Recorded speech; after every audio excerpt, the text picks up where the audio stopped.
The Handbook of Established Righteousness. Alright folks, we're still in section 1, the concept and practice of righteousness.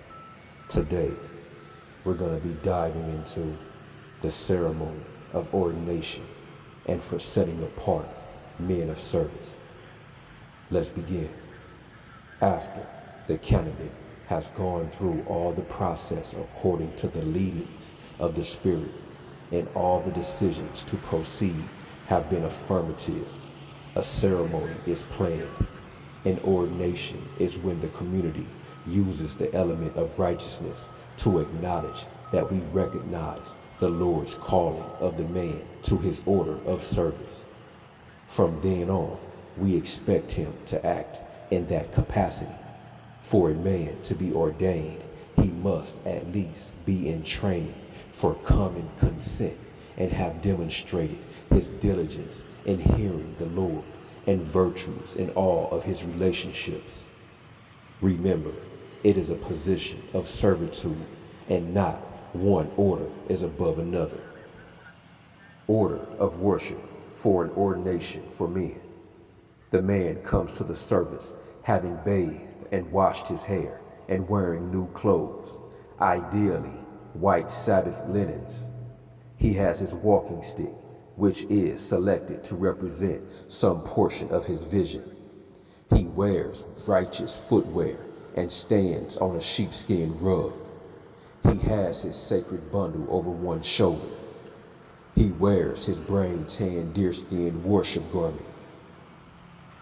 While sitting on the sheepskin, he rehearses his commitment to his calling and briefly describes it for anyone who has not heard of it before. He is given advice by the people, which is recorded by a scribe, so he can keep it always. This advice is carefully and thoughtfully led by the Spirit on the part of the people. Little children should be able to advise him too. Next, the minister paints his cheeks with blue paint. He uses his index finger on his right hand to paint with. By accepting the paint before his fellows, he is acknowledging his willingness to be righteous and his determination to follow the Spirit in all his behavior. Then he stands on the sheepskin, staff in hand, sacred bundle at his side. He is in position to travel and move out in his calling.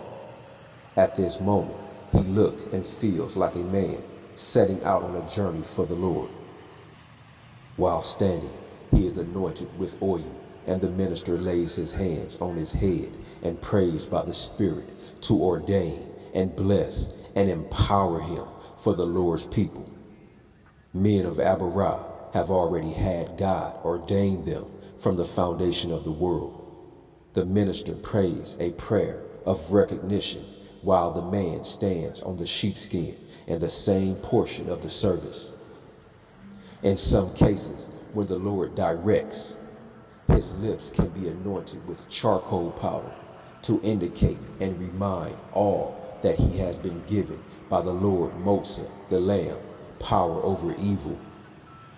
The candidate then says the closing prayer at the altar using Harari. This is followed by an interpreted meal accompanied by drumming songs and celebrations. Thank you for listening, family. Shalom.